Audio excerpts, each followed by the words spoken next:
ठीक है भाई. Okay. So, intention, irada, you could say. What's a better word for motivation in Hindi? Can't remember the more technical word. What would you say for motivation? Like, prerna is like inspiration. Anyway, you understand motivation. आखिर हम लोग यहाँ बैठ के क्यों बैठे हैं? Time pass करने के लिए, या बाहर ठंड है तो यहाँ आ गए? ऐसा तो नहीं है. Motivation can be many levels. One is just for temporary happiness, which is understandable and also okay, it's good. None of us are here in order to harm anybody. So, if we have a motivation to be happy and want to be happy, that's okay, that's good.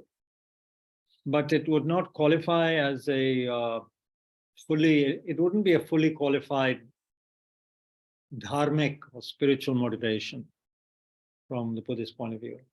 From the Buddhist point of view, at least we should try and have some intention to create the cause for long-term happiness. Long-term happiness. Yeah, long-term. And of course, Buddhists by long-term mean even beyond death, because this life is actually very short in comparison to beginningless mind. We speak of beginningless mind. Consciousness is not something physical, according to the Buddha. It cannot be destroyed. The subtle level of consciousness cannot be destroyed, meaning it can't be destroyed by death. It carries on and has been doing so beginninglessly. There's no beginning to consciousness, according to Buddha. No creator God. So anyway, from that perspective, you can see how important it is to create the cause for future happiness, because it's not all going to end when we die. Consciousness experience will continue. So that's another level of motivation. Okay, whatever I'm doing here, may it help me to create causes for long-term happiness, and the causes for that are basically good ethical behavior, not harming others and so forth. Ethics through our speech, through our actions of body, and also mental actions, not harming others. Yeah. But according to Buddhism, even that is not the highest level of motivation. Even if we have happiness in future lives, it doesn't mean we are liberated from confusion, from suffering. It doesn't mean that. It doesn't mean that we'll have 24 hours, sukh or bliss or happiness. All it means is that we can create causes for a good, kind of basically good human life. That would be the best kind of life. But even that will be full of all kinds of problems, sickness, old age, death, not getting what we want, getting what we don't want. Ye to, hote rahega. So Buddha spoke about nirvana. This is all revision for the old students, but still important to remember occasionally. So nirvana means complete elimination of all suffering through eliminating the cause of suffering, which is ignorance, which creates craving, grasping, anger, attachment, and so forth. Those are the causes, the deepest causes of suffering. So we can eliminate those through practicing ethical behavior, through concentrating the mind, and through developing wisdom which understands clearly the whole situation and is able to eliminate this ignorance we just mentioned. So that is also one level of motivation. Matlab, we can say, I am here in this session together with other people in order to create the cause for nirvana, to slowly create those causes for being able to practice ethical conduct, focused mind, and wisdom. Through that, we can apparently uproot the very root cause of suffering, this avidya, agyanta, that can be totally destroyed. And then we will not suffer again. And then when we die, if we've created that level of consciousness, when we die, we'll no longer be reborn in this kind of suffering situation. The mind will still carry on, but it will not be in this kind of human body in the world. So that would be in nirvana.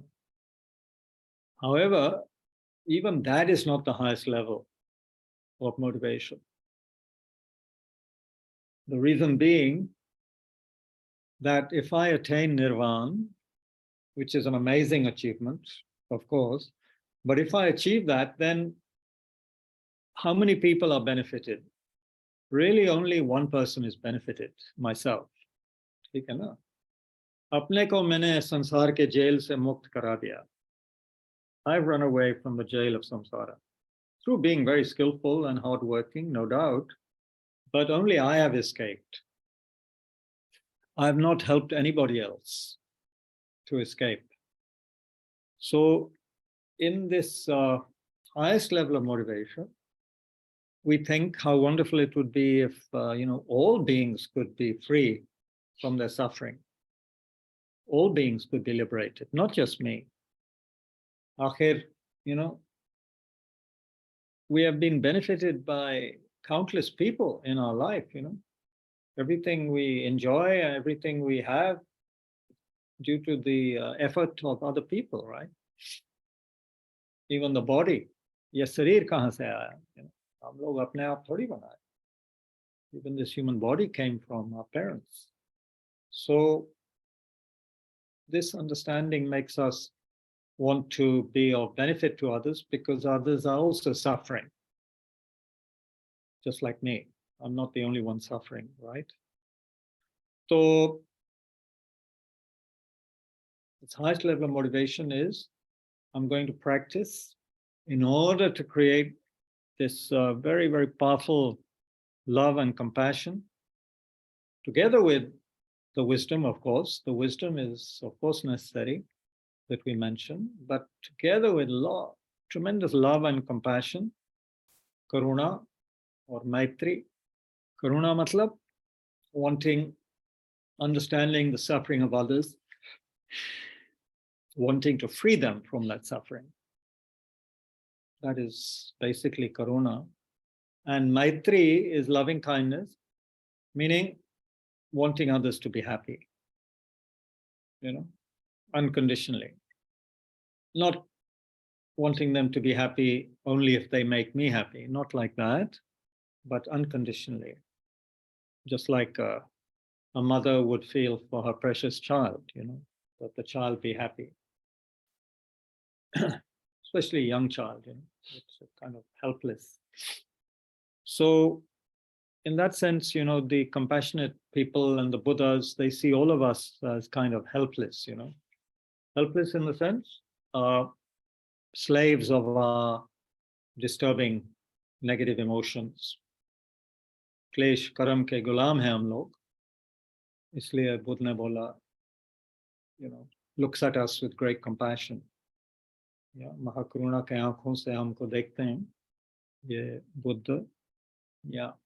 So I hope you're getting some understanding of the levels of motivation. It can be quite selfish in the sense, I want to be happy now. That's why I want to meditate. Take care, but it's not so wonderful. Then one can think future life's happiness, that's better. That's a better motivation, longer term. Then you can say, well, even that's not enough. I want to be free. Jail se mukt hona chahta hu. It's not good enough to just have better and better accommodation in the jail. I want to be free of the jail. So that's another level of practice. And then the highest level, I want to be free of the jail. And I want to free everybody else also. I will do what I can to help others be free. So whatever I need to develop, very powerful confidence, enthusiasm, patience, a lot of skill, a lot of wisdom in order to help others. Otherwise, it won't work. If I can't even help myself properly, how can I help other people? So this is the kind of thinking we can engage in. And of course, to have the highest level of motivation is not easy at all.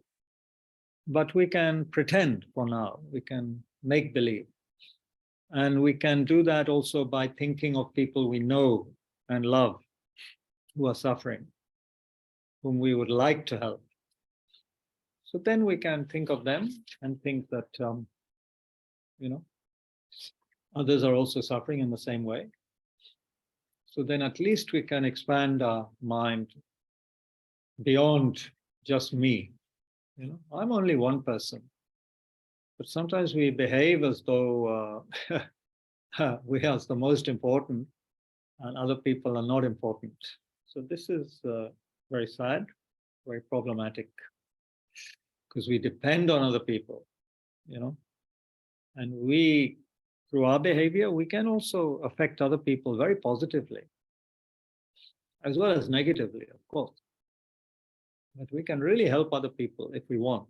So we should, or rather, let's say we could develop that kind of motivation. Yeah.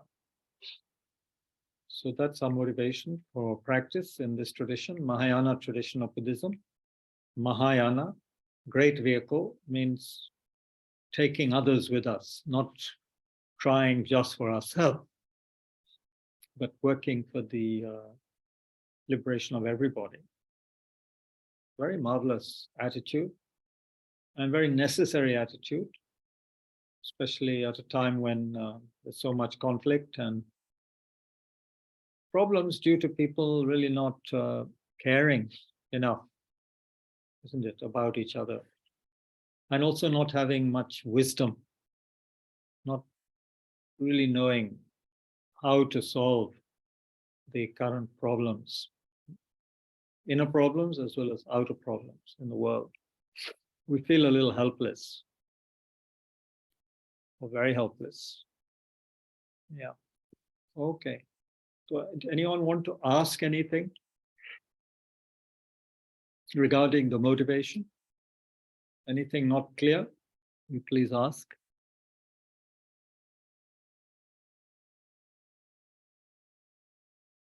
Anybody?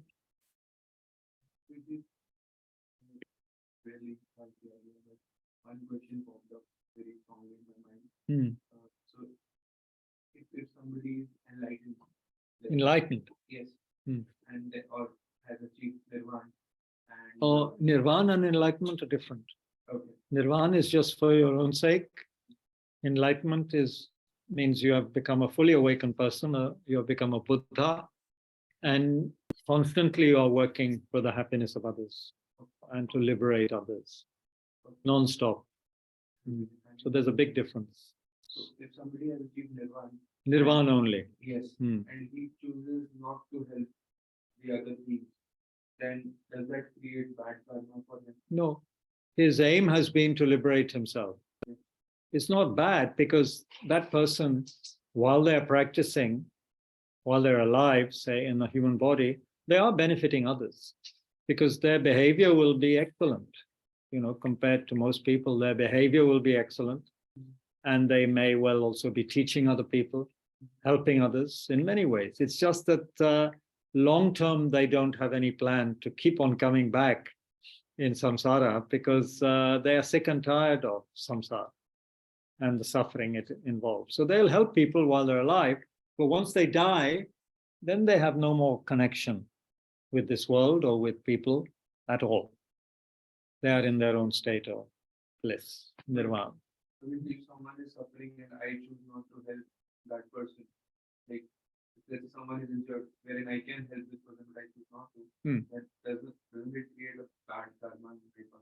Of course, if we are just on a daily basis, not helping people who are sick and who are, obviously lying injured in the road, and we decide not to help them, there's no intention to harm. There's no bad intention, but yeah, you could say it creates the kind of karma where we become careless and don't care about others. So in that sense, you could say it's unfortunate karma, not to be concerned.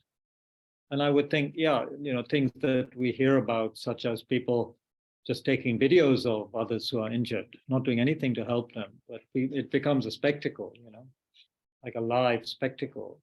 That's unfortunate. That must be creating some unfortunate karma.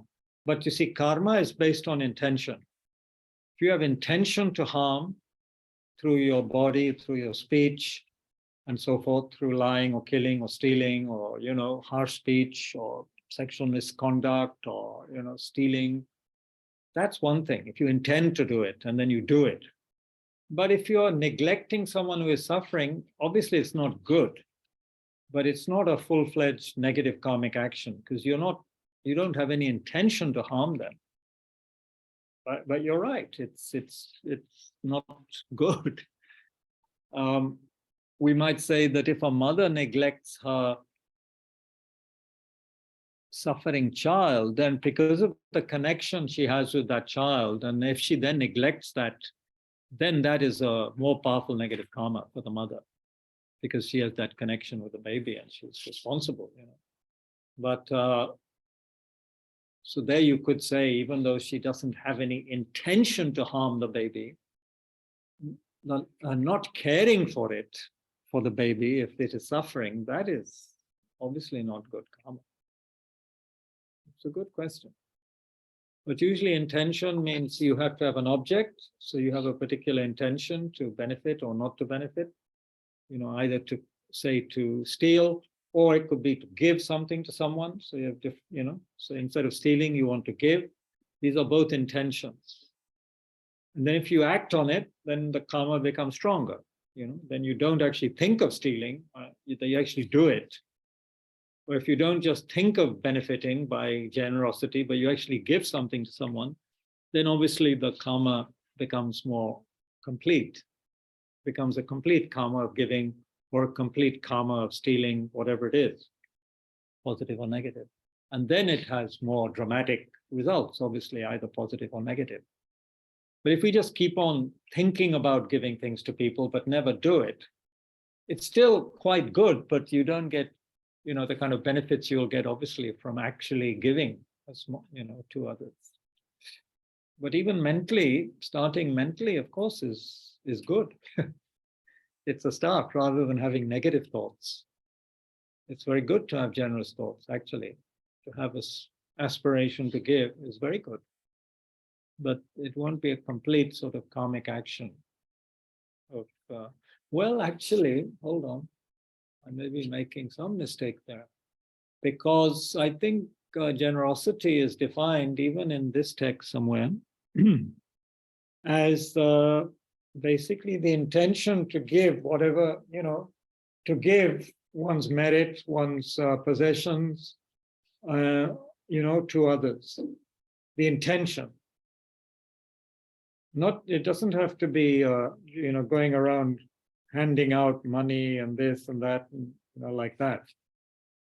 So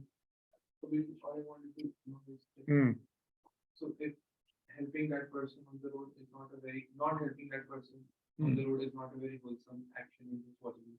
A person who has achieved nirvana, he has all the tendency to liberate others, but if he chooses not to, then it's a negative action. No, he has the tendencies to liberate himself if he's aiming for nirvana, not to help others. It's just his intent. It's like some people have a certain amount of capacity or capability, and some people don't. Some people are capable of helping 10 people, some 2, some, many more. We won't say it's negative for someone not to be able to benefit hundreds of thousands if they don't have the, capacity or the mental capacity. We can't say it's negative. because they are trying to help some people, as many as they feel they can.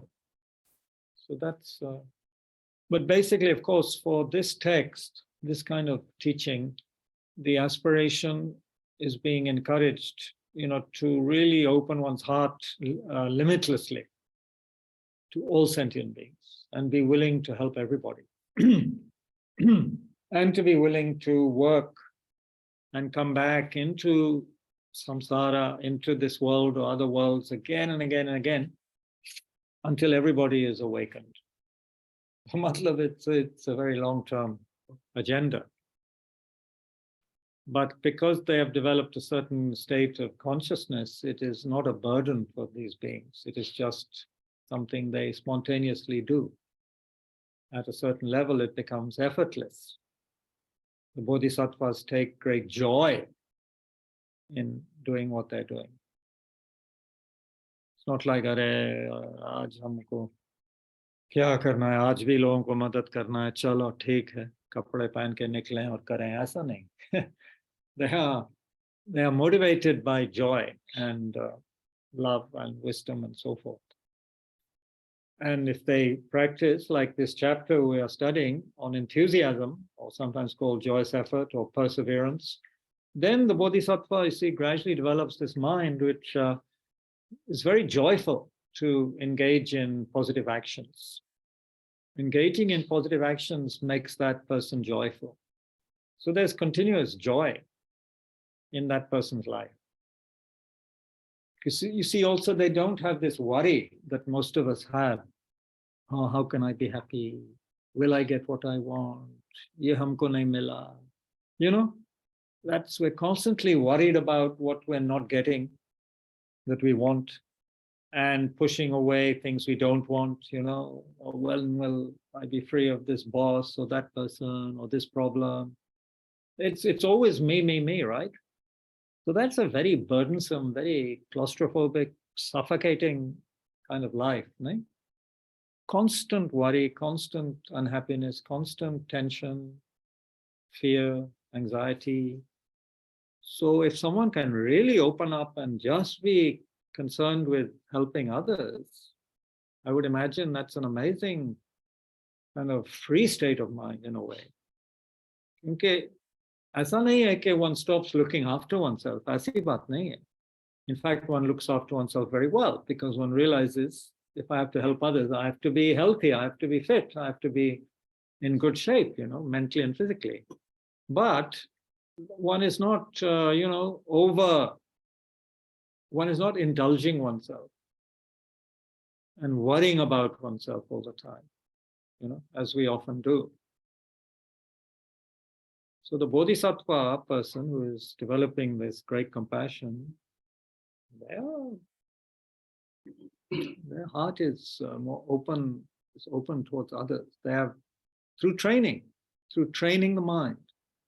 It is a question of training the mind, habituating the mind to that. It's just we're not used to that right now. Just like we're not used to lifting maybe 200 kilos, but some people can lift 200 kilos or whatever. Through training, some people can achieve that, or however much they lift amazing amounts. So it's a question of training the mind, just like some people train the body. And because we are lazy, basically, lazy and distracted people, we do not engage in sufficient practice. Our efforts are few and far between, and when they happen, they are distracted. The mind is not like a laser. It's like having an operation where your equipment is such that you cannot really pinpoint the place, and you are very what's the word? Gross, clumsy kind of instruments. So you can't engage in a proper operation on a person. Whereas if you have a laser, there's a concentrated energy which works very powerfully and very minutely. That we need. That we don't have right now, because our mind is not trained. So we try and meditate for half a minute and our mind is everywhere. 1 minute bhi man ko kendrit nahi kar sakte. So that's a problem, no? So that's why we have to learn to meditate and stabilize the mind, because it's not just a question of developing love and compassion, but right now we don't even have a stable mind. It's all over the place. My mind now is wondering whether the pizza that I ordered for Kundrol is arriving or not. So you, Kundrol, this is this monk staying at my house. I hope it will arrive soon. And I've told the cook to be ready for a phone call. Good evening, Kabir ji.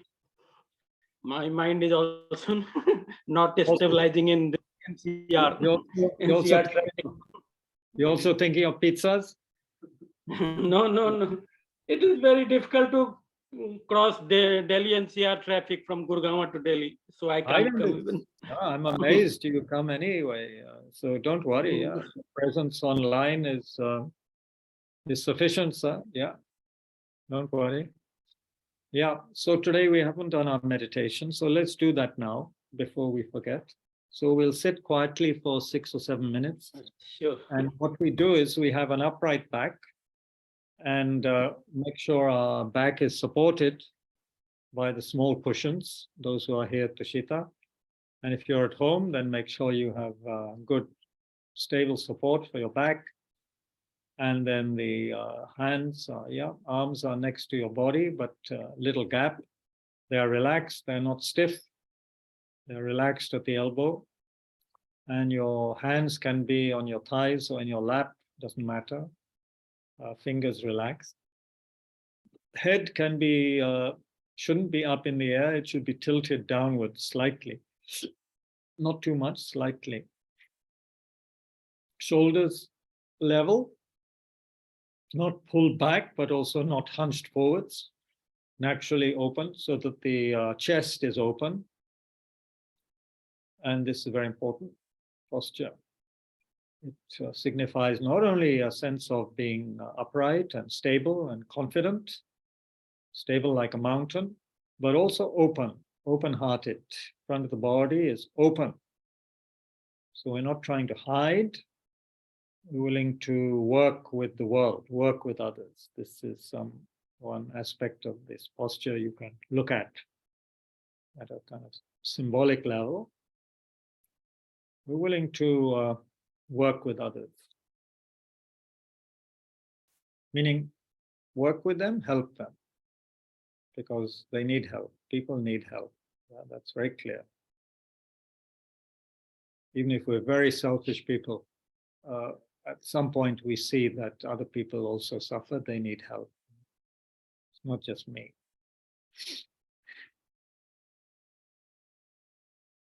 So then, bring your attention naturally to the breathing, your breathing. Normal breathing, not any kind of particular style, normal breathing. And we'll be focusing on the sensation of the breath as it enters and leaves your nostrils, okay? If you have a blocked nostrils or have a cold, then it doesn't matter. You will be breathing more through your mouth, so you can focus on the sensation at your mouth, at your lips, as you breathe in and out.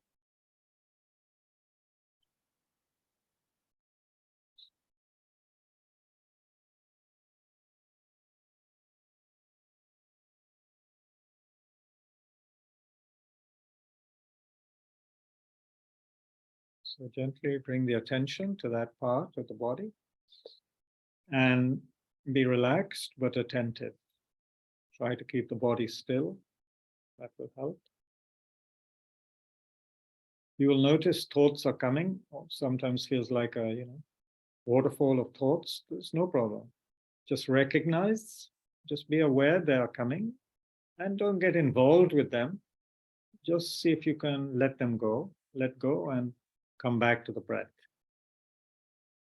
And a few seconds later, again, the mind may get distracted, no problem. Recognize, let go of the thoughts, come back to the breath. Gently, without impatience, just very naturally. The fact that we are even recognizing that the thoughts have come is very good.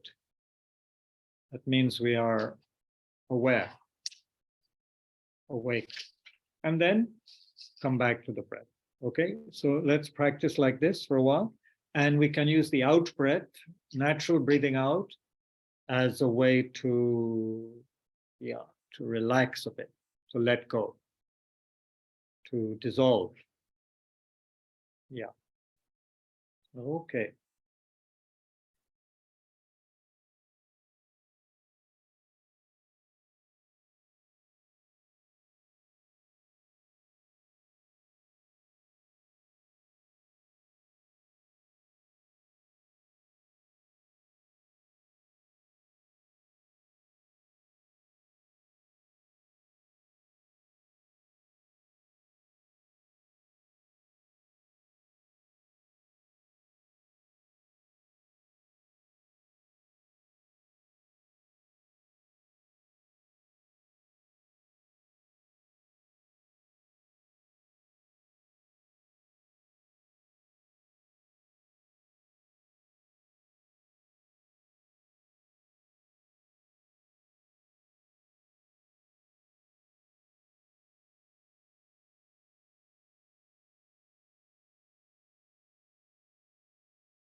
Take a short break if you need.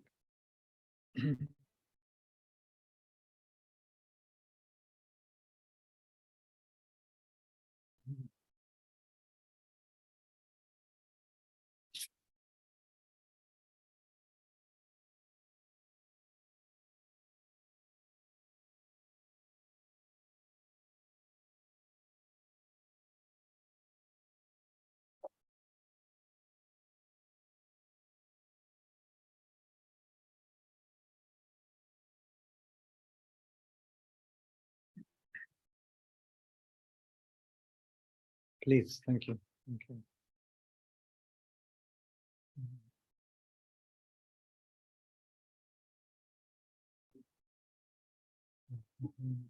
Is there enough for other people?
Okay.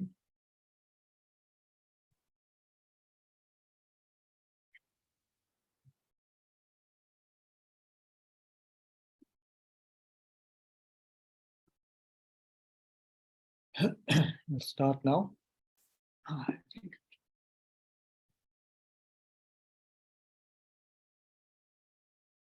Let's wait a little while. I hope everybody online is well.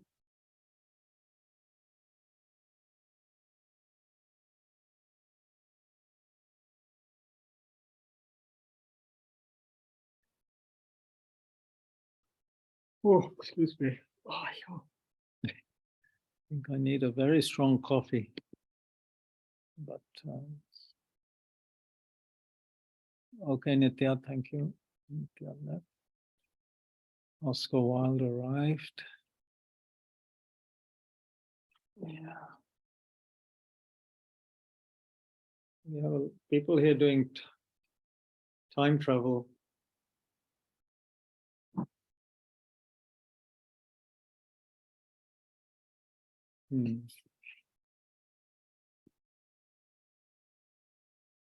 Anji. So,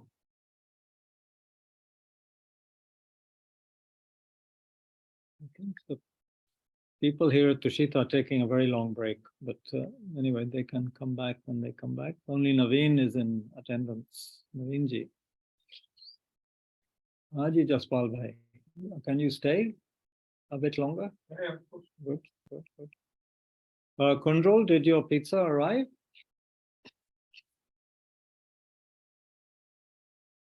I hope it arrived and your mobile is just on by chance. Anyway, Domino's Pizza, are they quite efficient, Domino's Pizza? Yeah? We ordered it quite a while ago. So hopefully. By now, for sure. Huh? A long time. Huh? It's been a long time. Should have come by now. They said 7:15, so I hope Kundrol is enjoying it now and just happens to have his rectangle still there. Okay, anyway, cannot worry about these things. No point worrying. Shantideva himself says, if you can do something about it, why worry? If you can't do something about it, why worry? So I'm not worrying. But I hope he really needed pizza today. Bob? Hello at the back. It's not a lunch break, folks. So thoda jaldi kijiyega. Hello? Yeah. Hello. Is that Kundrol? Everything is great. Thank you. Did your pizza arrive? Yes, it did. Oh, good. I hope you're eating it before it gets cold. Yes. There's 2 slices for you. Thank you. No. The cook likes pizza. I give him one and I can have one maybe. Yes. So He has will 2. eat.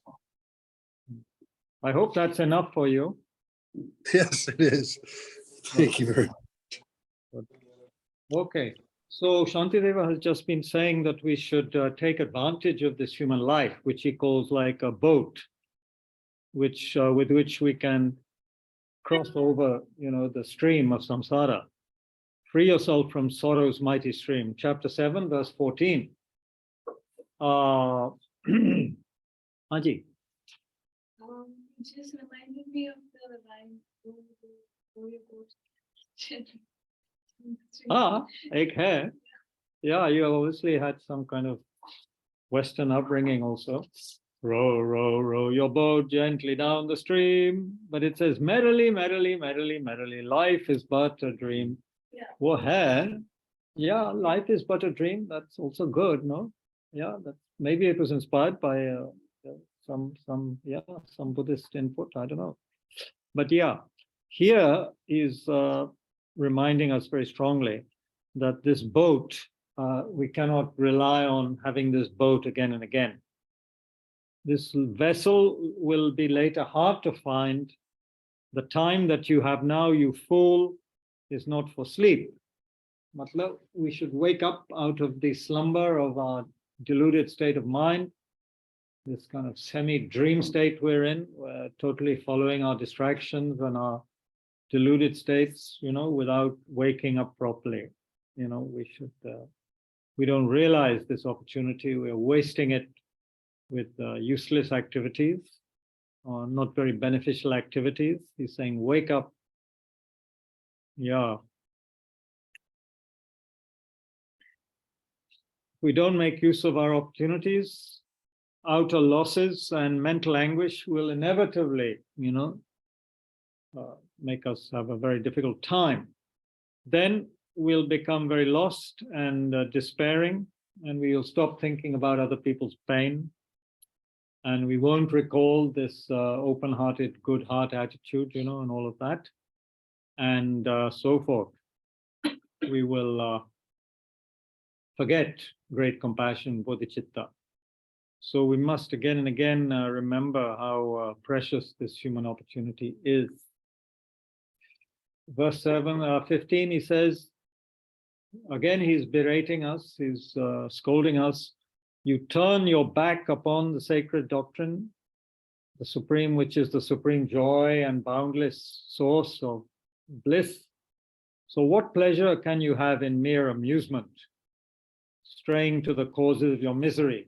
Yeah, what we usually get distracted by are temporary amusements, which actually create more craving and grasping, and they become causes of future misery, future suffering. This is what he's saying. They appear very seductive and pleasurable right now, all of our, distractions. But what it's doing is just creating more wanting in the mind, more kind of grasping, craving, attachment attitude, where we're always wanting something. We're never sort of feel satisfied or contented. So this is just the cause for, more and more suffering in the future, is the translation of sacred doctrine is dharma? Is that what he says in the original text? Sacred doctrine, dharma. Supreme joy is nirvana or Bodhichitta? Which translation do you have? I have the Padmasarasana.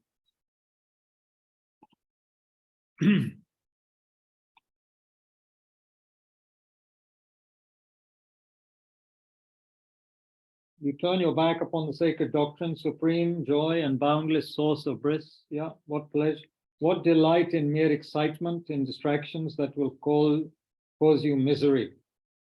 Why delight in mere excitement and in distractions that will cause you misery? Yeah.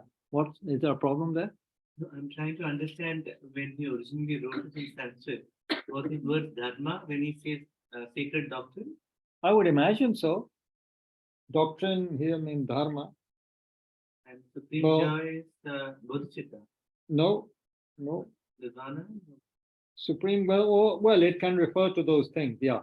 To the highest joy, yeah. Supreme joy. Yeah, But- Buddhahood is a boundless source of bliss and so forth, yeah. Although he's also saying that practicing the sacred dharma is like a supreme joy in itself. The means are like also connected to the end. I mean, the means are also joyful. Because you see, at a certain point when the being realizes through their wisdom and so forth that there's no longer any chance that they will be reborn in a suffering state. In other words, they will always, when they come back, when they're reborn, it'll always be under their controlled by wisdom and compassion. And they will never take rebirth again in an uncontrolled way. If a person realizes that, understands they have created a cause for that kind of skill and so forth, must be, I mean, it's just so wonderful, you see? Because also these are people who understand suffering properly. We don't even understand suffering, how really difficult our situation is. We don't realize how much suffering there is. But they've realized that, and they've realized that they will never have to, be the slave of that again. They'll never have to experience that again. In fact, they will be people who are only helping others to be free of it. Themselves, they are free. So that must be a source of supreme, what should we say? Relief, but also delight, That one is no longer prone to be, reborn in suffering states. Uncontrollably. Of course, they come back. Bodhisattvas come back again and again into the world, but they come back under their own power in order to help others, not under the power of their karma, the karmic seeds, the karmic imprints, which for most of us, they force us to take a particular kind of rebirth. We have no choice. But these higher level beings, they have a choice, and their minds are so trained that they're no longer creating the causes for suffering. And their whole life is spent, under the influence of Bodhichitta, which is this remarkable state of mind, wanting to benefit others. So every second they are creating an unbelievable amount of positive energy, of merit. Every second. They say even while they're asleep, bodhisattvas accumulate incredible positive energy, because of their state of mind. Anyway, yeah. So he's saying, therefore, don't be downcast. Marshal all your powers, make an effort, be the master of yourself, practice the equality of self and other, practice the exchange of self with other. Okay, so here he is giving us the antidotes for this being downcast. He's saying, but before that,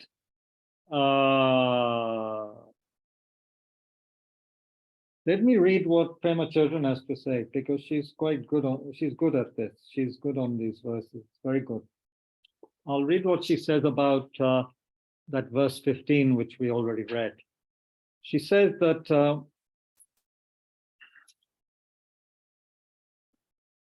here Shantideva is discussing the second kind of laziness, not willing to make any kind of effort or dharma, wasting our time in useless activities, having no wish to do good. We feel too lazy to help ourselves or to help other people. So by turning our back on the dharma, aimlessly distracting ourselves with trivial pursuits, we are just straying to the causes of our misery. In other words, we're doing the very things that make our despondency grow worse. Our laziness becomes more and more, our sense of despondency, despair becomes more, because we're just wasting our time. So in the next 3 verses, or the next 4 verses, 16 through to 19, Shantideva is discussing third kind of laziness, the despondency of self-contempt, thinking I can't do this, I'm useless, I can't practice, this is too much for me, that kind of feeling. So this is very important topic, she says, especially for Western practitioners. Freeing ourselves from confusion and suffering depends on honest self-reflection. Practice of patience, for example, it depended on honestly acknowledging our impatience and aggression. So it's essential that this inquiry is based on respect and kindness for oneself, not anger. One can't feel bad and angry at oneself. That doesn't help. So another teacher she mentions stresses the importance of having good relationship with oneself. And in fact, some people describe beginning meditation as creating that good understanding and relationship with oneself, understanding oneself, becoming a good friend to oneself, which usually we are not, because through ignorance and carelessness, and just not putting in the effort to understand ourselves. So seeing our delusions and the wildness of our mind more clearly than ever before can initially heighten, of course, our feelings of feeling guilty or discouraged, but we should not get bogged down in this negative thinking. It is only slowing down our spiritual journey. So we need this good relationship with ourselves. And there are 3 antidotes for self-contempt, 3 ways to cheer ourselves up and develop a compassionate relationship with oneself. Respectful and loving relationship with oneself. So first thing is to marshal one's strength, to bring together one's strength. Instead of putting yourself down, teach yourself the Dharma. Get it together. It's like an army. If one is just feeling downcast, oh, we won't be able to defeat the enemy, we are useless. No, first you have to, get your forces together. You have to organize, we have to organize, marshal your forces. Marshal is a military term, right? Like you have a marshal, field marshal. It's also a verb. To marshal means to bring together people who are involved usually in some kind of fight or competition. So marshal all your strength. Study the Dharma, teach yourself, remind yourself in whatever way is personally meaningful that it's not in your interest to reinforce negative feelings of being unworthy and so forth. You have to generate different kind of feelings, thoughts. So marshal your intelligence, your courage, and your humor in order to change the situation. This is up to us.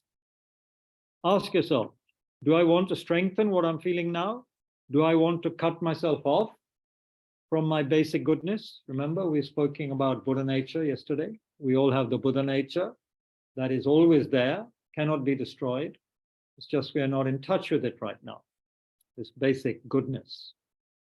You see, often we think we have basic badness. So that's no use. That's no use at all. The basic goodness. Remind yourself your fundamental nature, fundamentally open, kind, warm, intelligent. Yeah. So the deluded states of mind, the anger, attachment, the jealousy, pride, miserliness, all of these things, they are temporary. They are temporary, impermanent phenomena. So they are very transitory energy. So we shouldn't focus too much on them. So we should teach ourselves the dharma, and in this way, we cheer up. We begin to see things more clearly. We can interrupt the chain reaction of being discouraged. Our mind is workable, tameable, trainable. It is. But we have to put effort. Just like our body is trainable. It can be very in bad shape, you know. If we don't take care of it, it can be in very bad shape. But it is workable if we work at it. It's fearless. This is what's called in Buddhism the lion's roar. That's why the Ashokan pillar has 4 lions, right? Is it 3 or 4? 4. 4 lions in the Ashokan pillar, which is also a very important symbol for India, right? So that's the fearless proclamation of, you could say, our basic goodness, of the dharma, of basic goodness. The second way mentioned in the verse is take heart, be the master of yourself. This means you take responsibility for your moods. You're not a victim. We play the victim a lot of the time, you know. I can't do anything. Main kuch nahi kar sakta. Yeah, mere bas ka nahi. I'm feeling sad, depressed, blah, blah, blah. Then we get stuck in that. No, we take responsibility. We find a way to interrupt this discouragement instead of mindlessly doing what we were doing before. Third thing, look beyond your narrow perspective. We were mentioning earlier, don't just think of yourself. Practice the equality of self and other. Meaning, you see how you are the same as others, and others also want happiness just as you do. They're just like me. You know? If you are burdened with a sense of not feeling good about yourself, or you feel depressed, then don't just think that. Think, oh, just like me, many, many hundreds, thousands, millions of people probably in the world are struggling with this, exactly the same feeling. All of them prefer to be comfortable and happy and so forth, just like me. So this kind of reflection helps us to look outside of just ourselves and to open our heart. Otherwise, it's claustrophobic. It's like being in a room all the time where the windows are closed, and then it becomes very stuffy and unbearable. So at some point, we have to open the windows, open the door to the outside for others.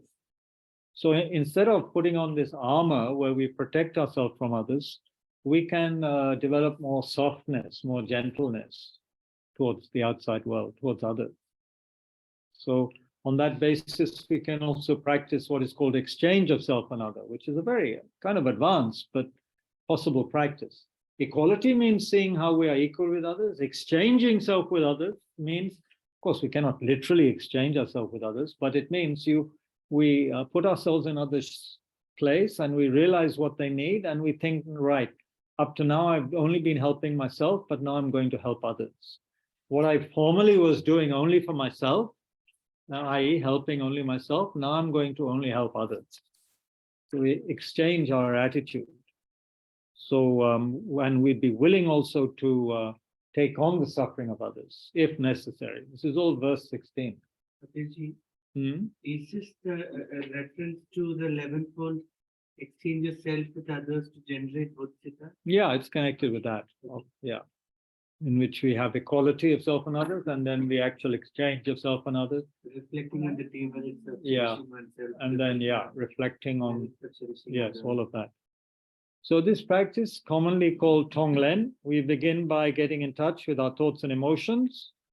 And so we have to do that, because then we realize what other people are also going through. So you might feel angry, you might feel, depressed or angry at yourself, or, whatever it is, we have to realize that's happening to me. or I have envy. And we realize it, and then we realize this is happening to everybody. Everyone in the world goes through these similar emotions. They're shared by everybody. Yeah.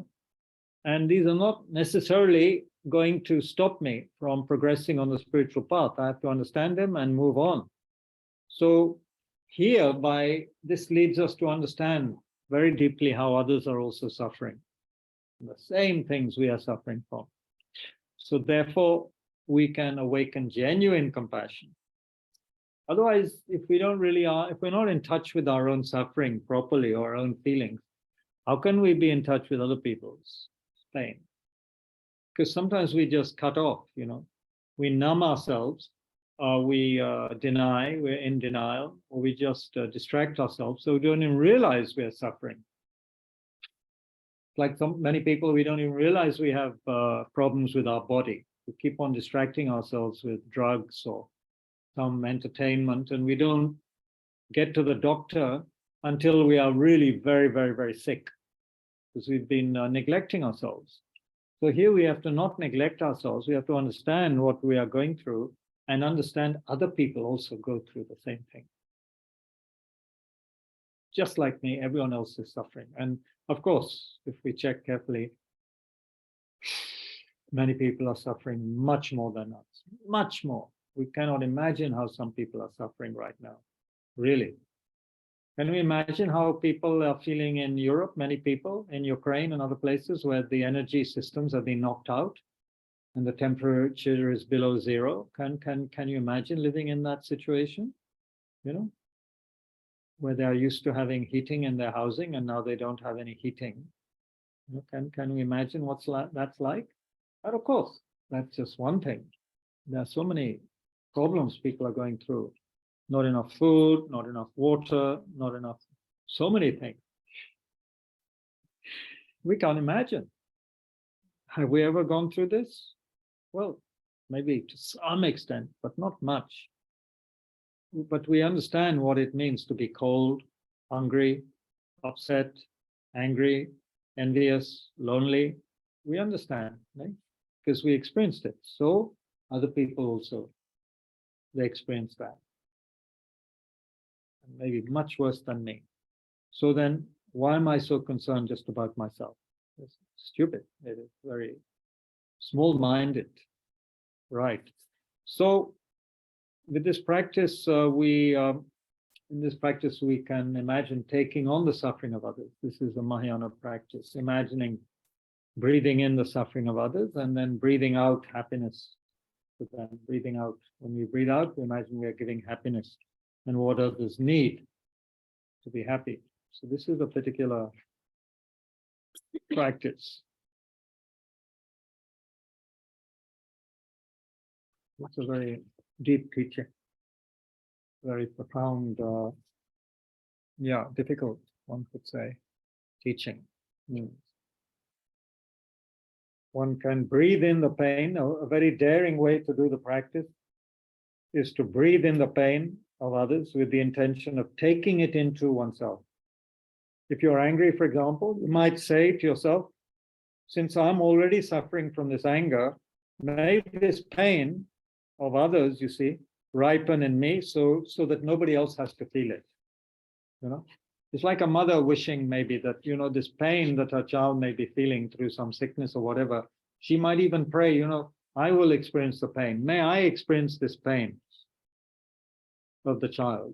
May they be relieved of it. May I experience it. I mean, you could take it. I mean, one example comes to mind, just, say someone you love dearly, really dearly.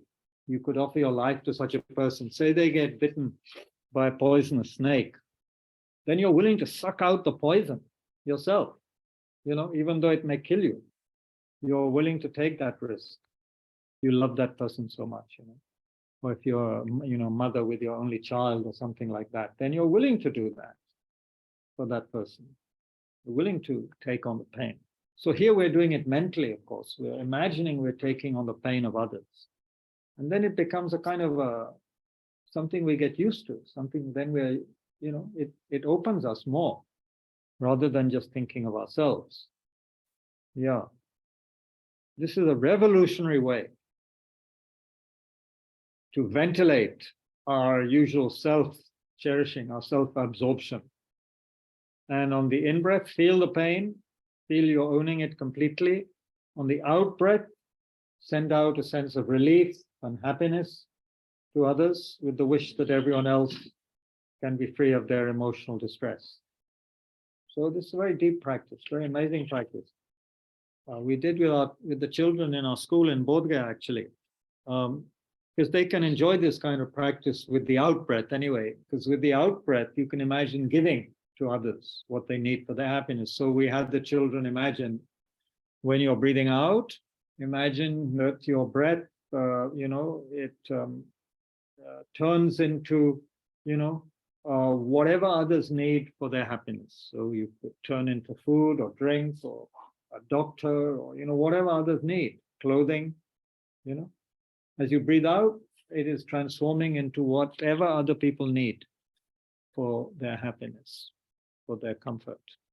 So this is a mental practice. Of course, you're not giving these things actually, but it's training the mind. You see, it's very different from our normal way of thinking, right? Which is me and my happiness, my problem. When can I get what I want, So this is a completely revolutionary attitude.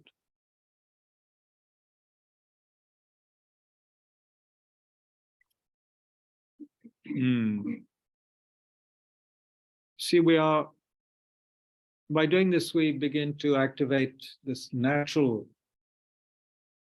non-conceptual, basic goodness that we all have, this Buddha nature we all have. We begin to create the cause for that to awaken a bit more. Because our basic nature is actually never altered, or you could say contaminated, by worldly confusion and pain, even glimpses of this sky-like mind can deepen our experience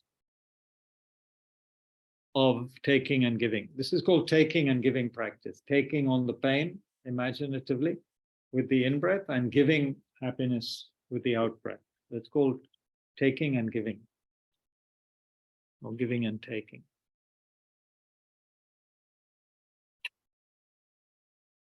But then in verse 17, Shantideva gives one excuse that people give. Oh, but how could I become enlightened? And he immediately answers, don't excuse yourself with such despondency. The Buddhas who declare the truth have spoken and indeed proclaimed that if they bring forth strength of perseverance, then even bees and flies and stinging gnats or grubs will find with ease enlightenment so hard to find. कहने का मतलब है जो मच्छर है वो भी ज्ञान प्राप्त कर सकता है आगे जाके अगर मेहनत करेगा तो आप क्यों घबरा रहे हैं आप तो इंसान हैं you have so many capacities to develop this awakening mind and become a Buddha.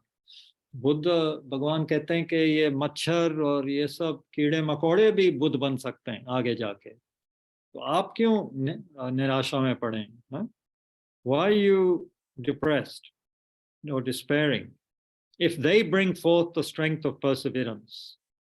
मतलब अगर you understand if others what is enthusiasm we said what's a more a general everyday Hindi word for enthusiasm perseverance दृढ़ निश्चय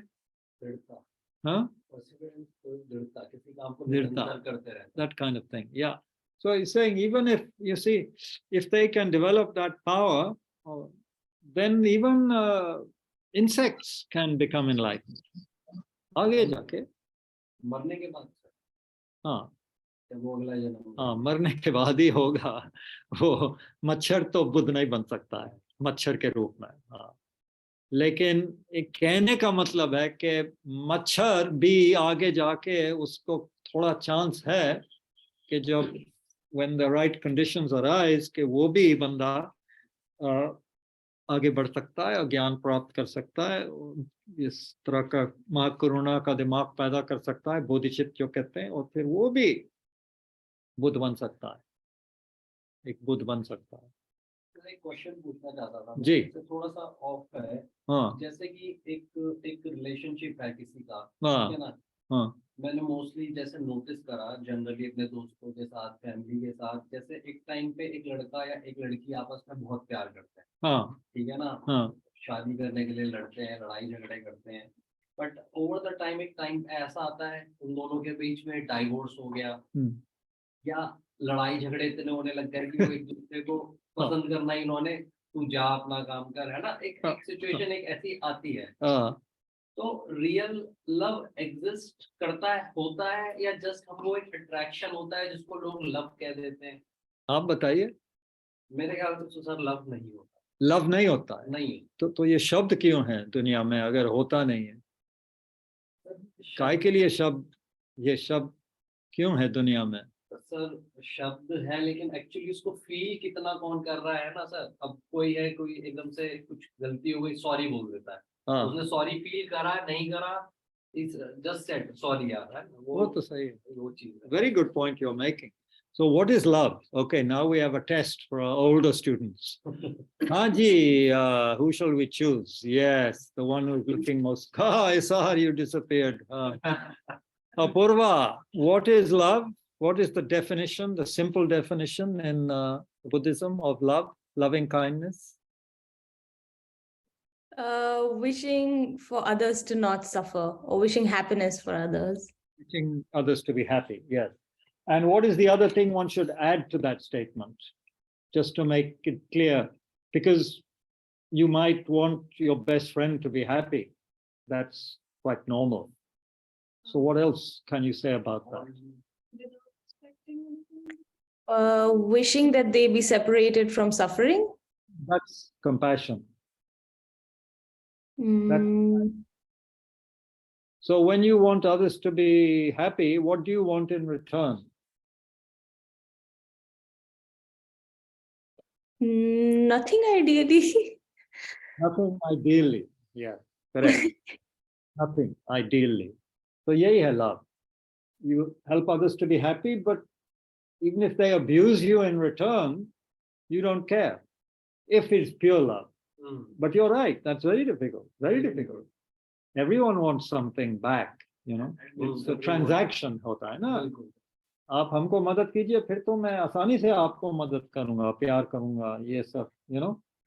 Reach that stage to be to reach that stage of not expecting. Yes. This is the path. This is that. Yes, not easy, but you see, this comes back to how much we have made friends with ourselves. If we have really made friends with ourselves and are confident and have a lot of joy in our practice, then we don't need people to be constantly, how should we put it? What's the word I'm choosing? We don't need the appreciation and the, others to be saying thank you and all this to us all the time. Like normal people want to be appreciated, thanked, acknowledged, etc. But if we already feel so good through our spiritual energy and a sense of being very rich, inwardly rich, we don't need the approval of the world all the time. Like most people constantly need the approval of others, isn't it? We need it to be thanked, to be told we're, if we do a lot of good things and nobody notices or tells us, oh, you've done a lot of good things, we feel upset, we feel the need to advertise the good things we've done so that other people say, yes, you're a very good person. Why do we need that?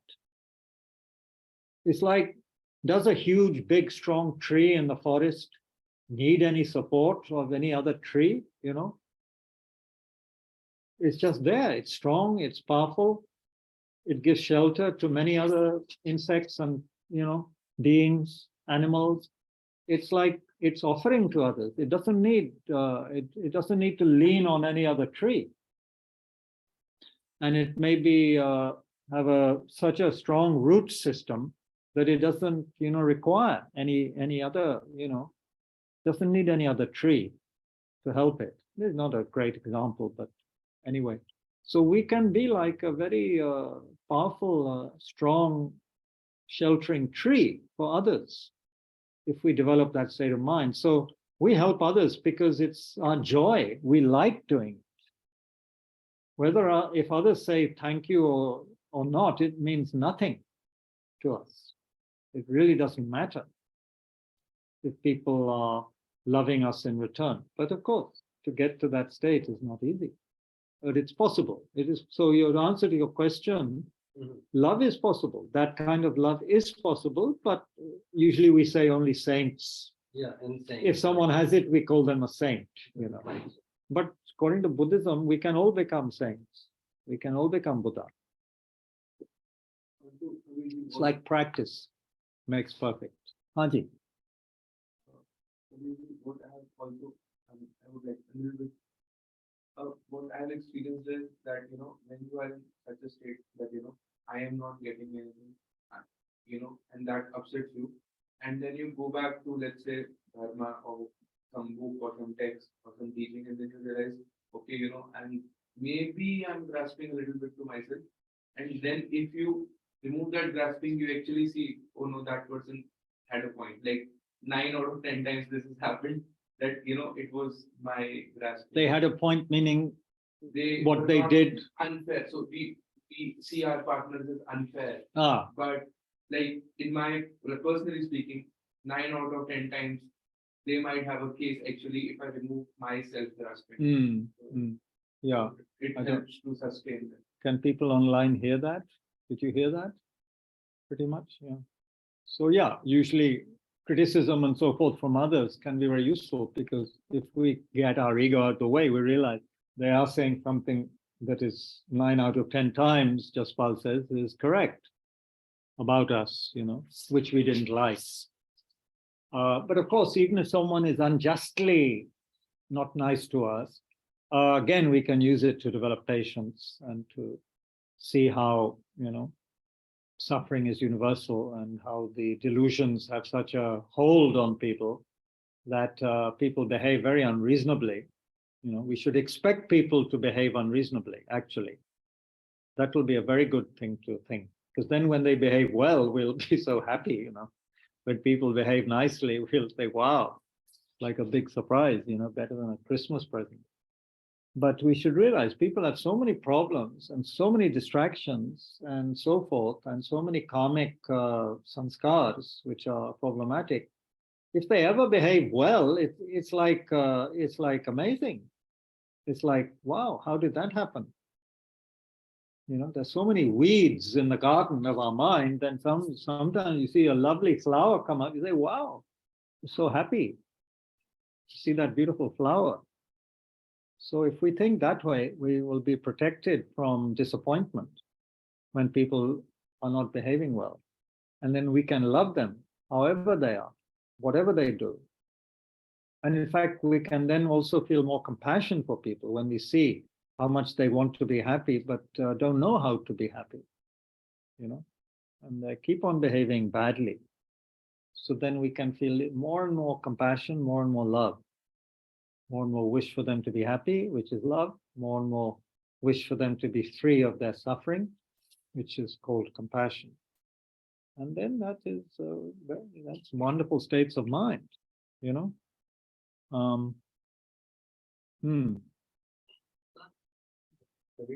जी जैसे आपने बोला कि हम लोग distracted बहुत ज्यादा रहते हैं, जी, ठीक है ना, लेकिन अगर आपको एक समरी बतानी हो, जैसे अब जैसे मैं पढ़ रहा हूँ, ठीक है ना, अभी इसको माइंड को ट्रेन करने में, इन सब में तो बहुत टाइम चला जाएगा। जैसे आपको एक समरी में बताना है कि डिस्ट्रैक्टेड अपने, मतलब जो टास्क है तुम्हारा, जो लक्ष्य है, उस पर तुम्हें निर्धारित रहना है, ठीक है ना, तो आप कैसे रह सकते हो? मतलब ट्रेन में चलो करता हूँ, उसमें मेरे को, आपने बोला बहुत टाइम लग जाता है, ठीक है ना, टाइम तो लगेगा ही। हाँ, लेकिन एक छोटा आपको अगर जैसे एक समरी में बताना हो कि डिस्ट्रैक्शन को किस तरह किल किया जाए। So how to tame distraction? वो तो रोज थोड़ा सा 5 या 10 मिनट प्रैक्टिस करने लगना, कि सुबह आप अपने सांस पर ध्यान दे रहे हैं, और जब डिस्ट्रैक्ट होता है तो आप लौटा रहे हैं सांस को, ध्यान को सांस पर, फिर से डिस्ट्रैक्ट हो रहा है, फिर से आप लौटा रहे हैं, अच्छा। जैसे आप बच्चे को या छोटे कुत्ते को बहुत कुछ सिखा सकते हैं, है ना, ट्रेन करना पड़ता है, you know, heel, come, sit, ये सब करना पड़ता है। जी जी। तो वैसे ही अपने दिमाग के साथ धीरे धीरे ये करना पड़ेगा। अच्छा। और फिर आदत पड़ेगा, फिर घर से निकलेंगे और याद आते रहेगा। जी। या आपको ऐसे एक पढ़ने के बाद, जैसे मान लीजिए बार बार कहा जाता है कुछ श्लोकों में कि खास बात यह है धर्म का कि आपको अपने मन को देखना चाहिए, बराबर अपने मन को देखना है कि क्या पैदा हो रहा है आपके दिमाग में। आप एक चौकीदार जैसे अपने दिमाग के दरवाजे पर रखिए और देखिए कि क्या घुसने का कोशिश कर रहा है आपके दिमाग में। और फिर देखेंगे हम लोग बहुत तरह के चीजें जो कि नुकसान पहुंचा सकते हैं, यू नो, गुस्सा, ईर्ष्या, जलन, लालच, अभिलाषा, ये सब पैदा हो रहा है, यू नो। तो फिर जैसे ही आया हम पहचान लिए और सोचे ये तो नुकसान वाली बात है, इसको छोड़ दो। तो ऐसे ही ट्रेन करता है आदमी अपने को। और आसान नहीं है क्योंकि बराबर भूल जाएंगे, भूलना ही है बहुत बार, क्योंकि जो जिंदगी का जो रफ्तार है वो तो हम लोगों को कभी कभी एक लहर जैसे कहीं ना कहीं पहुंचा देता है और पता ही नहीं लगता है कि कहाँ पहुंच गए। जी। फिर झटका से हम लोगों को अपने को भूलना पड़ेगा, अरे क्या हो रहा है, यू नो। लेकिन ये तभी होगा जब रोज हम लोग थोड़ा सा याद भी, सुबह सबसे अच्छा है कि सुबह थोड़ा सा 5-10 मिनट कुछ पढ़ लिए या कुछ ध्यान किए। वरना इसलिए मोटिवेशन बहुत जरूरी है सुबह सुबह, कि आज मैं अपने मन को थोड़ा देखते रहूंगा और जहाँ तक हो सके करुणा और मैत्री पैदा करूंगा, यू नो, दूसरों का दुख भी समझने का कोशिश करूंगा। और ये भी कि हमको ऐसे ही मान के चलना चाहिए कि लोग बीमार हैं।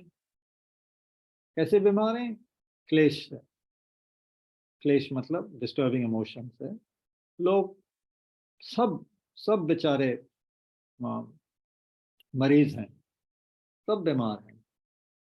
तो लोग करेंगे, कोई बहुत कुछ करेंगे, बोलेंगे, हमको कोई उससे लेना देना नहीं है एक तरह।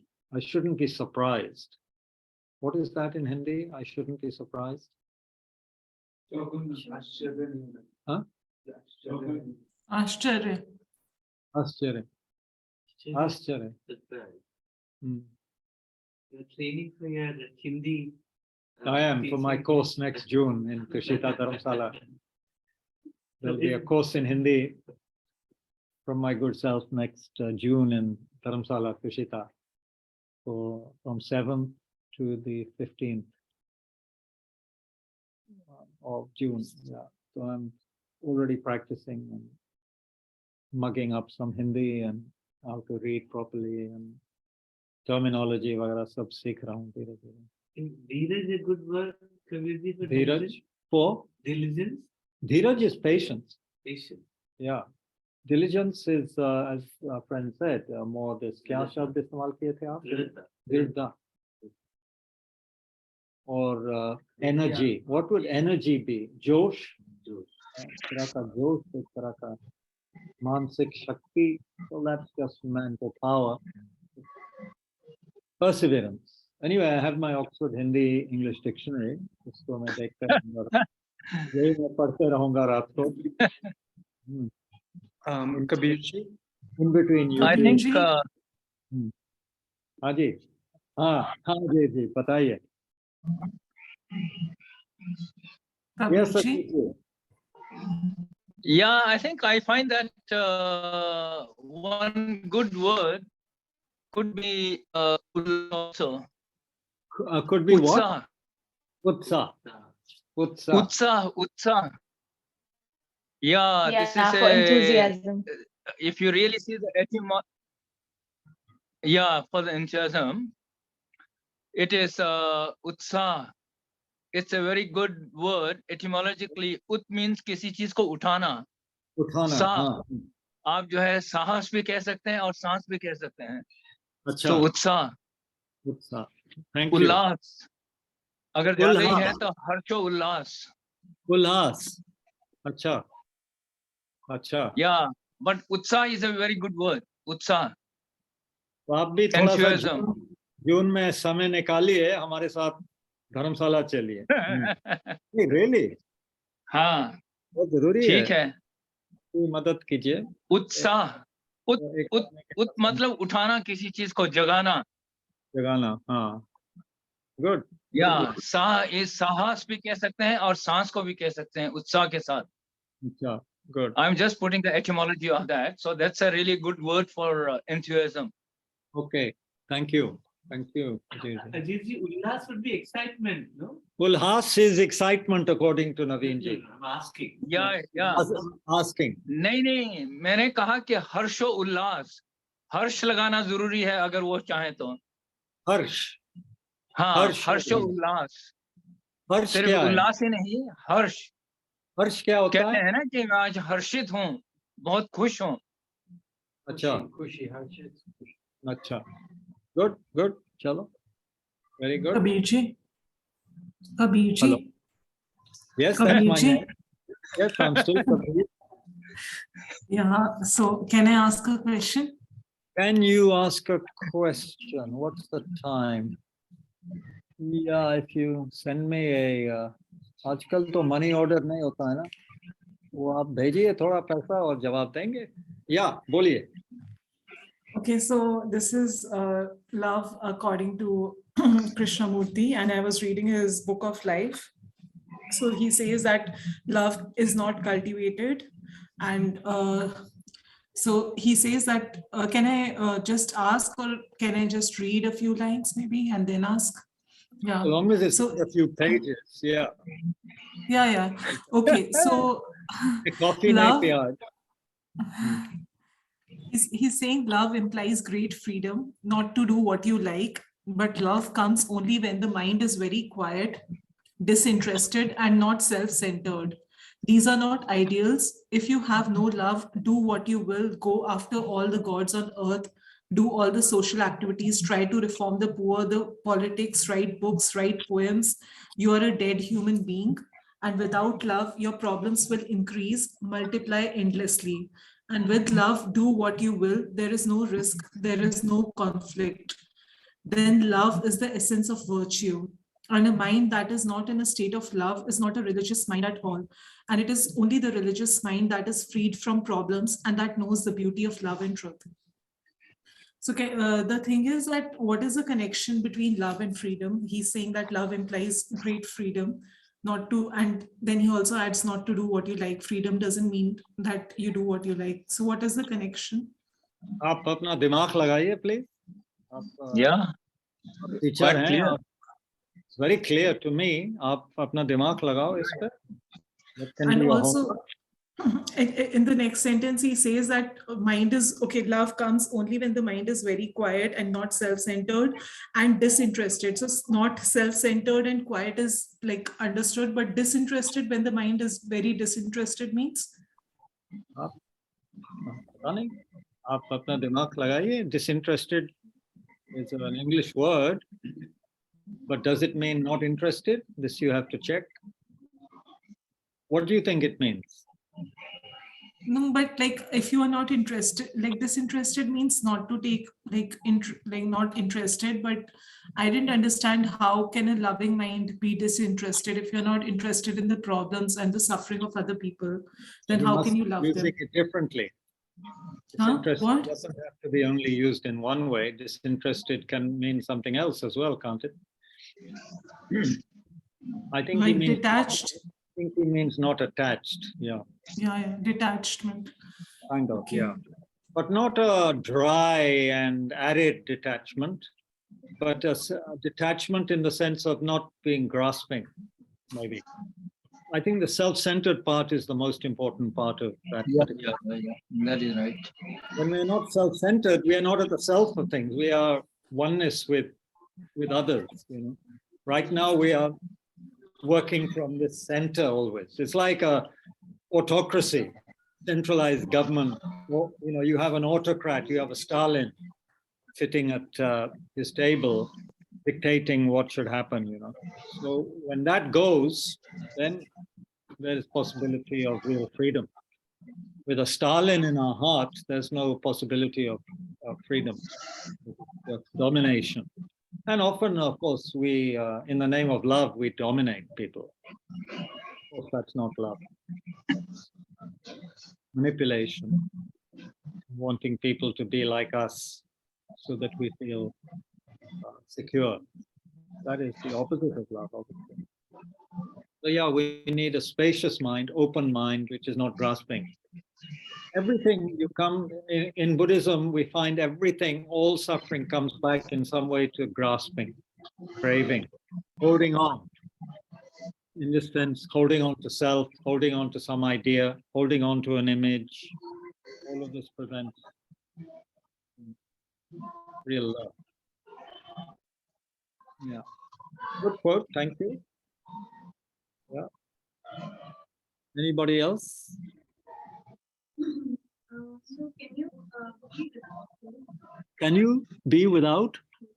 Can we be without holding on? Well, yeah, it's interesting. As you get older, this is a very, anyway, slightly humorous, slightly, but if you're a man and you're older, then you have to hold on, you have to wait till you come to a toilet. You can't pee in the tube. There has to be some holding on.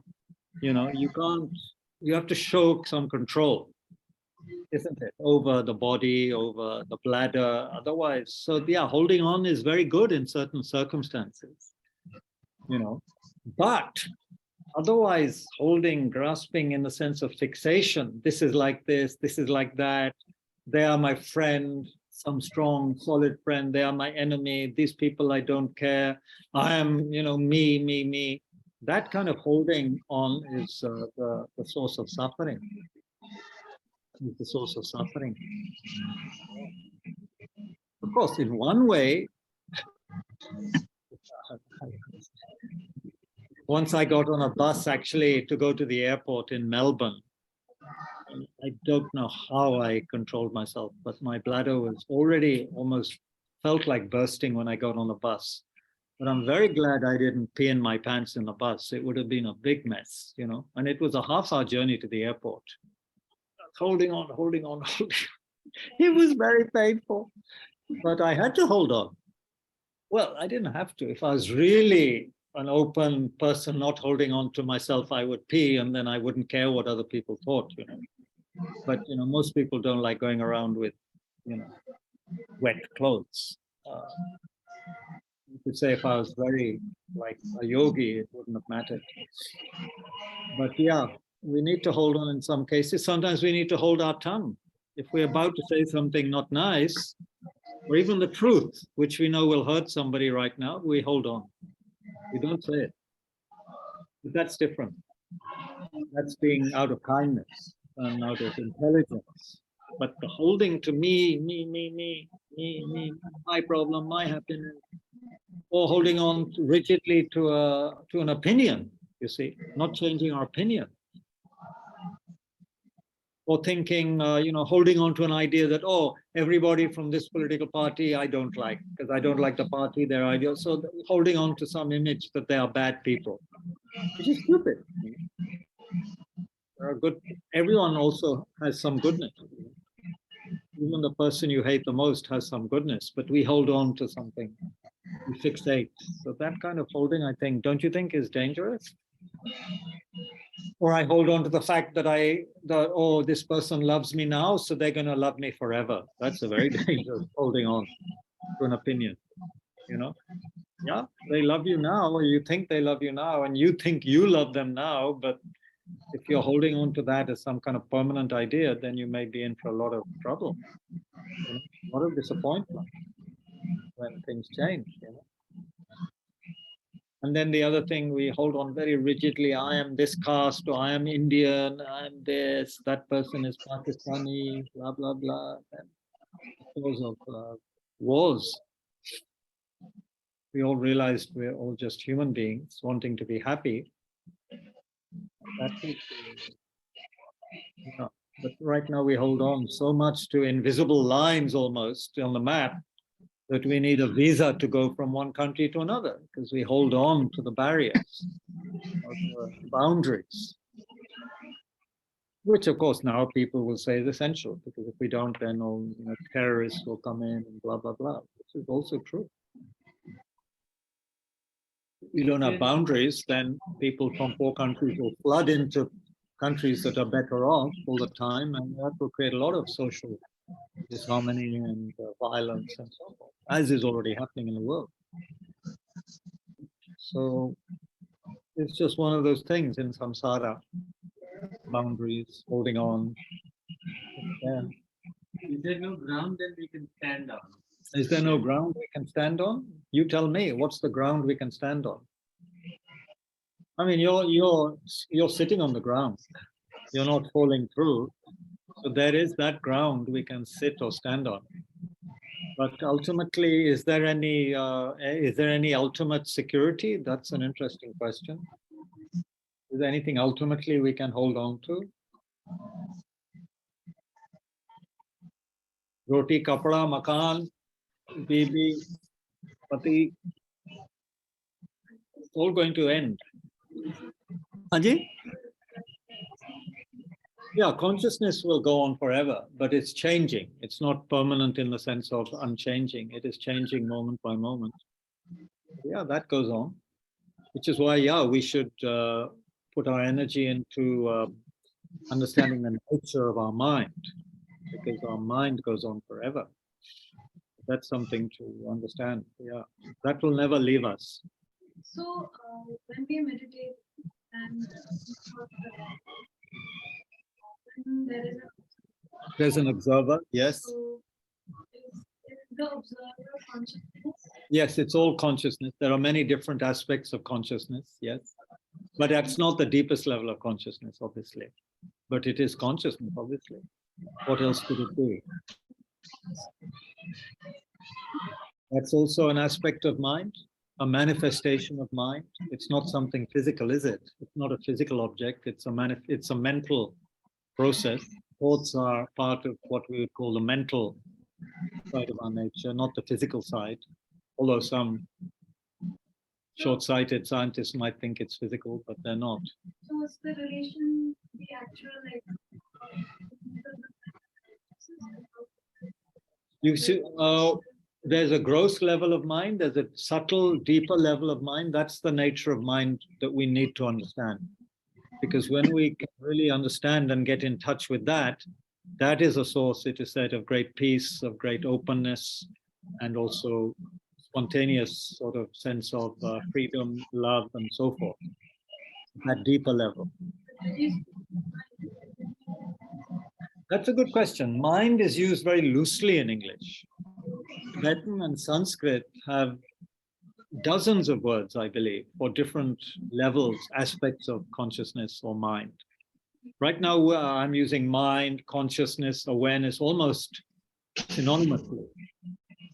But there are different words for these things in Tibetan and originally in Sanskrit, which make it very clear what aspect of mind we're talking about. Yeah. So when we are meditating and we are observing our thoughts, and we go inward more. So once we then observe our thoughts, how do you identify your inner world? It is through, first of all, receiving teachings on the different levels of mind. Okay,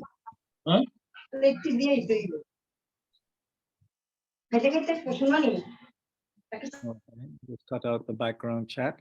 One has to first study a little bit on the different aspects of mind, the levels, receive teachings from a teacher on what is the deeper nature of the mind, because the superficial nature of the mind we can understand in the sense that, yeah, it's distracted, it's having all these gross thoughts and memories and desires and expectations. That anyone can very quickly understand what is happening, these waves on the surface.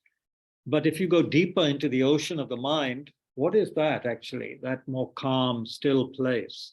How can we begin to experience that? That we have to do through first understanding that it is there. It is not just this waves, all this movement, but there is a deeper level, and then engaging in the meditation practices that can help us access that state of mind. So that requires what we call shamatha practice, the stabilizing, shine in Tibetan, which means kind of abiding in a tranquil way, stabilizing the mind so that it becomes very calm, very smooth. And then, we use that very stable, calm mind to then look carefully. Then that mind can also observe more precisely and carefully various aspects of our inner world, you could say, or the different levels of consciousness or mind. So it comes through study and through deeper kind of meditation, following on from the proper instructions from a qualified teacher. Saying there is Yes, there has to be a method. The other way, of course, there's method, plus you will read in the stories of the great saints in the Tibetan tradition, how a qualified guru will put the student through many, many kind of difficult tasks, give the student quite a hard time, to purify the student's mind, basically, of unwholesomeness. So if that student has proper application, devotion, doesn't give up, then sometimes the teacher can elicit from that student an understanding, a realization of the deep nature of mind through certain actions, words, or in one famous case, Tilopa, I think, or Naropa. Tilopa maybe slaps Naropa on the face with a chappal, and he has this realization of the deep nature of mind. But he only gets it because he's already done so much work on his mind and purifying his mind through following his guru's instructions and so on and so forth. So that's one way, but for most of us, it will not be like that, because gurus nowadays don't do that much. If they do, they get arrested, probably. So they don't teach people so much by slapping them like that, but there are other methods, obviously. But it requires diligent practice, devotion. And as one teacher said, it's like, he gave a very good example. He said, if a mother takes her child to the Mela and the child gets lost, okay? So then the child is so upset.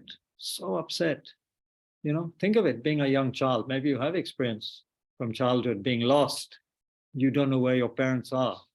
And so there's this deep longing and wish to be reunited with the parent, and then when you meet the parent, you have so much joy, and happiness. So he's saying we should have that much longing to know the nature of mind as a lost child, as wanting to reunite with the parent. We should have a deep devotion towards longing to understand the nature of our mind, realizing that that is what is going to help liberate us, which will, really propel us along the spiritual path. We should have that longing to know the nature of mind. Because, let's face it, we don't do things in life usually unless we really want to. Many things. We don't eat heartily unless we're really hungry, for example. So unless we're really hungry for understanding who we are at a deeper level, we won't make the effort. We will not have that burning kind of wish for that longing. So if we have that longing and a good teacher and proper advice and practice, then we can understand this deeper nature of mind. And that is very liberating. It's like the key, one of the keys to deeper, to freedom. Because right now we are like the lost child. So the lost child, you can imagine in the fair, everything is like scary for the lost child, all these big adults around and noises and things. So the child is confused and upset and worried. So this is like how we are. But when we reunite with the mother or father, then wow,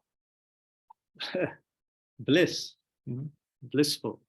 And then everything is okay. Then all the sounds and the sights of the fair become something enjoyable.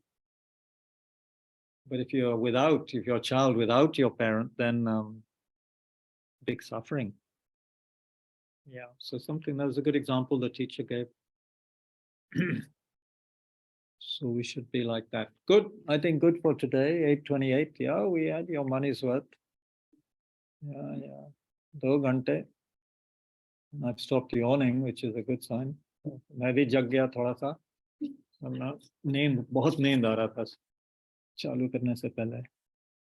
So this is due to the power of Shantideva and the Dharma and all of you, good people, because I wouldn't have been able to do this if there was no audience, So, yeah, can't talk into space.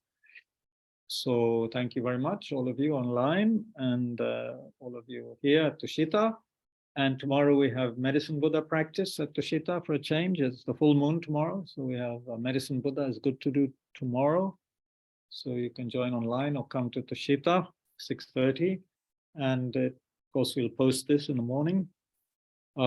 If you have names of people you want us to dedicate for, if you have names of people you want to dedicate for, send the names.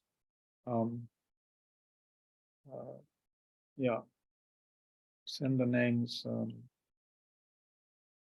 on the chat when we start the puja.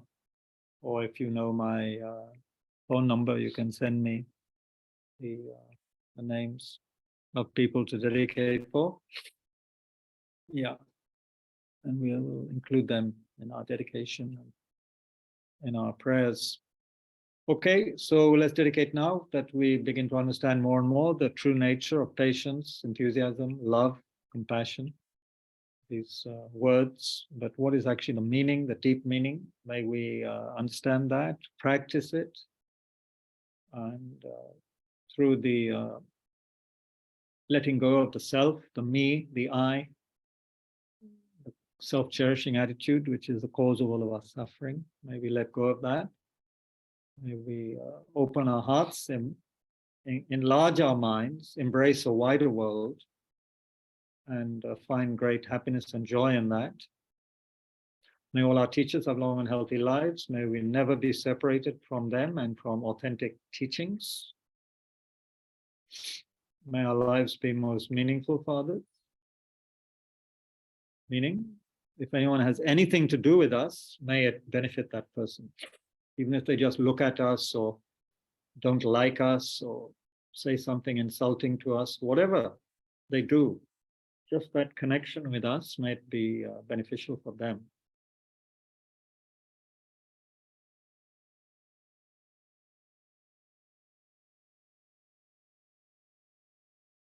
Okay, thank you very much, everybody. Have a good evening and sleep well.